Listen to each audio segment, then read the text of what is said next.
So, do you think Feng Shui is based on scientific research or some sort like superstition?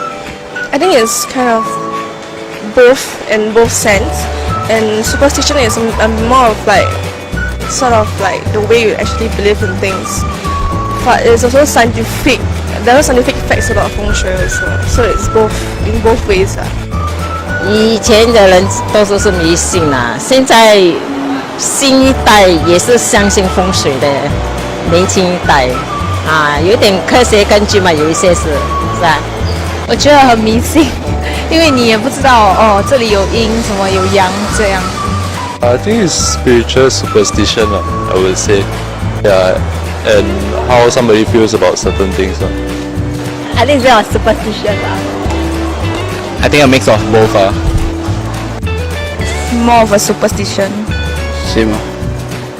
Superstition 哇，这个很难回答你嘞，迷信还是一路来都有人相信这个风水了，对不对？